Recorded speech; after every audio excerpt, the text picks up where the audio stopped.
Hello guys, this is Arkneil Gaming at bubunot tayo sa Metro Zero event. First phase recharge event sa ating second account. Meron tayong ni-recharge na 250 gems at spent na 250 gems para makakuha ng 24 tokens. So ito yung mga available rewards natin guys. Ang nakuha natin nakaraan ay emote at avatar border sa daily draws.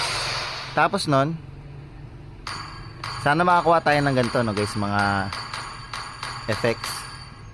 Yan, wag naman puro emote. O kaya pag nakaswerte tayo guys, baka naman makakuha tayo ng Metro Zero event na skin. So let's go. Tanggalin natin yung skip. Let's go. At uy!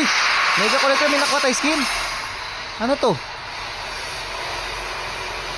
Hindi, baka emote lang siguro. Nakakuha tayo ng elimination effect, kaya pala tumaas yung collector level natin. Kinabahan naman ako doon. Nagulat ako, tumaas yung collector level bigla eh.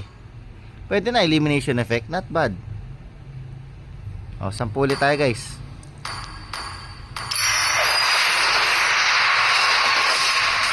Kasi kung skin yun, dapat lalabas na effect agad, no? So, meron tayong 408 tokens. Meron pa tayong 4 guys.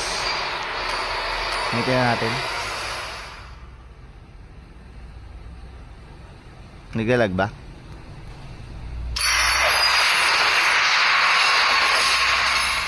One more. Spirit bell. Let's go. Tumal ah. Parang ang tumal ng ng mga bigay na tokens, no? 20 yung max ito, no? Pero nakukuha mo puro below 10, no?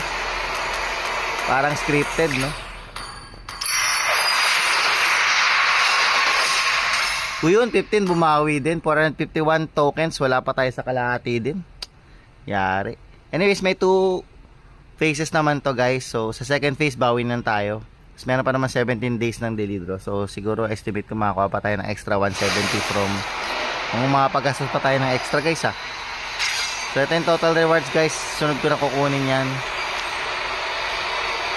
Medyo mababa ang mga tokens na bigayan talaga guys. Anyways, anong kukunin nyo guys sa 3? Kita-kits na sa susunod na recharge event ng Metro Zero. Napakaangas ng mga skins na to. Kuha na kayo. Thank you for watching. Bye bye.